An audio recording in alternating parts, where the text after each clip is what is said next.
Welcome to right nine media. ఒకప్పుడు కర్నూలు ఉల్లి కోస్తేనే కంటమ్మట నీరు కారేది. కానీ ఇప్పుడు కర్నూలు ఉల్లి పంట వేస్తే రైతుల కళ్ళల్లో కన్నీరే కాదు రక్తం కూడా కారుతుందనడంలో మనమైతే అతిశక్తి లేదు అది చెప్పడంలో. మనం విజువల్స్లో చూద్దాం ఒకసారి.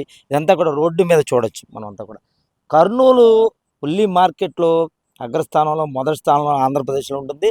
రెండవ స్థానంలో తాడేపల్లిగూడెం ఉల్లి మార్కెట్ ఉంటుంది. ఇక్కడ కర్నూలులో పంట పండిన ఉల్లిపాయలన్నీ కూడా తాడేపల్లిగూడెం మార్కెట్కి తీసుకొస్తుంటారు.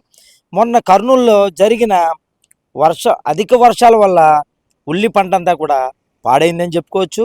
ఆ పాడయ్యి తళ్ళు అవుతుందో అక్కడ సరైన గిట్టుబాటు ధర లేక తాడేపల్లిగూడెం అయితే ఆ లారీలు కొలిది రైతులంతా కూడా ఇక్కడికి తెచ్చుకుని అమ్ముకునే పరిస్థితి చేశారు. అలాగే ఇక్కడ ఉన్న జిల్లా కలెక్టర్ కూడా నాగారాణి కూడా కర్నూలు ఉల్లినే కొనండి, మన ఆంధ్రప్రదేశ్ కర్నూలు రైతులను రక్షించండి అని కూడా ఆవిడైతే చెప్పడం జరిగింది. అలాగే మన రైట్ నైన్ మీడియాలో కూడా కర్నూలు ఉల్లినే కొనాలి అని కూడా మనం ఒక కథనాన్ని కూడా మనం ఇవ్వడం జరిగింది. అయితే ఈ నేపథ్యంలో ఇక్కడంతా కూడా చూడొచ్చు, కర్నూలు ఉల్లి తాడేపల్లిగూడెం వచ్చింది.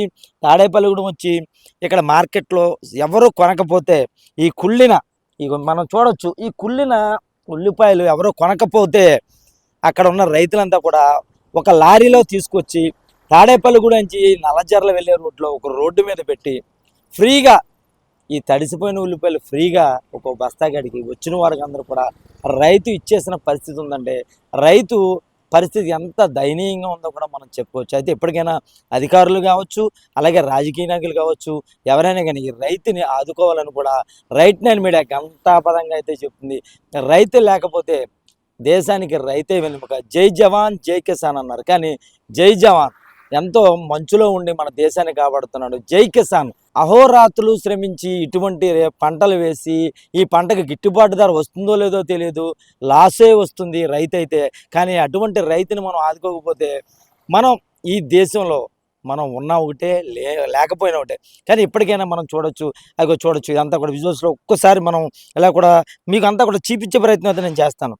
కర్నూలు ఉల్లి రైతులైతే చాలా ఇబ్బంది పడుతున్నారు. ఇదంతా కూడా ఇక్కడ జరిగింది. ఇదంతా కూడా ఒక పెద్ద ఆయన బాగున్న ఉల్లిపాయలు ఉన్నాయేమో అని ఆయన కూడా పాపం, అంటే ఇందులో కూడా చాలా ఉన్నాయి, అదేమీ పోయినాయి కాదు, తడవటం వల్ల అలా జరిగింది. కానీ అందులో ఉన్నాయని అతను కూడా దాన్ని ఒకటి ఏరుకుని తీసుకునే ప్రయత్నం చేస్తున్నాడు. ఎప్పటికైనా పాలకులు కావచ్చు, అధికారులు కావచ్చు, ఇటువంటి ఏదంటే తడులు ఇది ఎవరైనా సామాన్యులు వాడుకోవచ్చు. ఇది డ్రై అయితే ఇదే బంగారం, ఇప్పుడైతే బంగారం కాదు. రైతులను ఇప్పటికైనా కూడా ఈ పాలకులు కావచ్చు, అలాగే అధికారులు కావచ్చు, కర్నూలు రైతులను ఆదుకోవాలని రైట్ నైన్ మీడియా మిమ్మల్ని కోరుకుంటుంది. చూస్తూనే ఉండి మీ అభిమాన ఛానల్ రైట్ నైన్ మీడియా.